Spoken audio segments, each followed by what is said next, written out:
Dako nga sunog nagluntad sa barangay Manok-Manok sa isla sang Boracay kaina sang aga. Sunog na naglabot sa general alarm, ginabo ang pila ka mga balay kag boarding houses. Mga residente halos wala sang may nasalbar nga kagamitan. Sa dugang nga detalye makaupod naton si Daryl Marie Sarmiento live sa barangay Manok-Manok sa isla sang Boracay, Malay, Aklan. Daryl?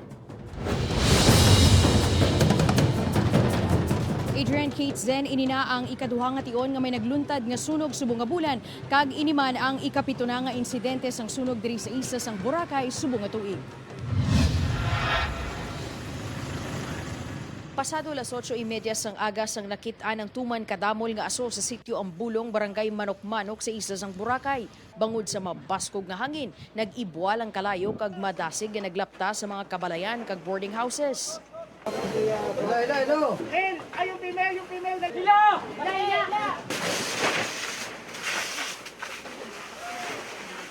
Ang mga residente nagahilera sa kilid sang dalan, mansig bit-bit sang gamit nga nasalbar. Nasalba man, mga 5 pirasong damit lang. Yun lang. Ibang kagamitan, wala na.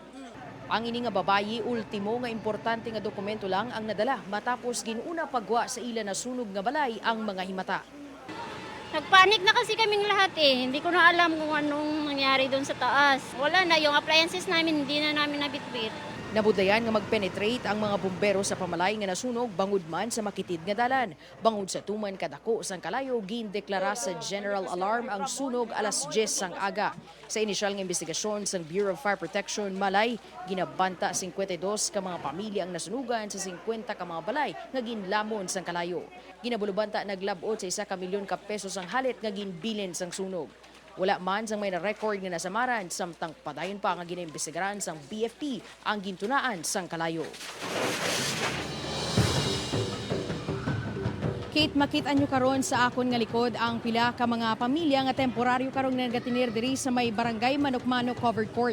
Mayaraman sang naghatag sang feeding program. Sa karon, Kate, ginatinguan pa sang news team nga magpakig-angot sa mga opisyales sang barangay agud mahibaluan kung ano pagid ang sarang nga mahatag sa mga nasunugan. Kate? Madamo nga salamat, Daryl Marie Sarmiento.